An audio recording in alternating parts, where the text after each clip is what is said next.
The Indian diaspora is killing us. Okay, they are. Not literally. Not literally, but and it maybe in a good way, but killing us in terms of competition. Okay, people are traveling from India to all different countries all throughout the world, and they are more successful than the general population. That is true in almost all of the countries that they're in. Yes. And it's certainly true here in the United States. It is. So I'm going to give you a couple examples.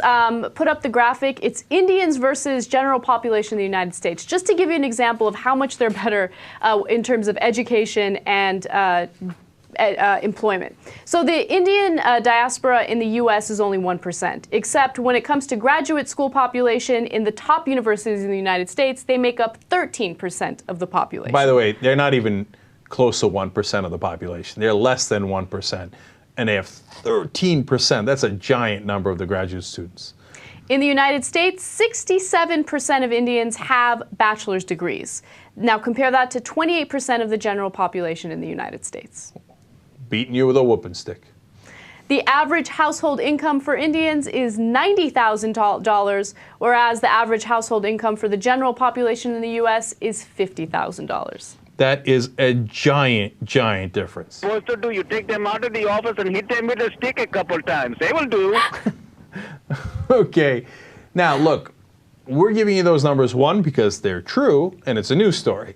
Two, because it's not because the South Asians are a better race or anything like that. When you go to India, some of the numbers are disastrous. 40% of the population lives for $1.25 a day or less, okay? And their life expectancy in Mumbai is 56 years old. It's disastrous. It's obviously not genetic. It's not a race thing. It's not any of that. It's that in the diaspora, in the Indian community, there is this work ethic. There's an expectation of going to school and doing exceedingly well.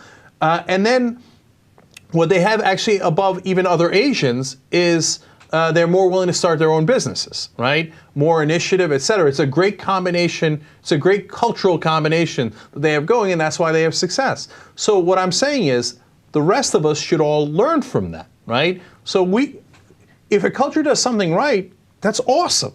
We should, adapt that and have everybody do it, right?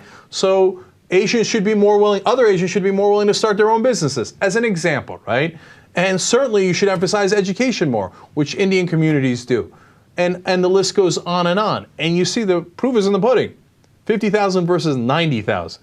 As an average, they're nearly doubling the average. That's unbelievable.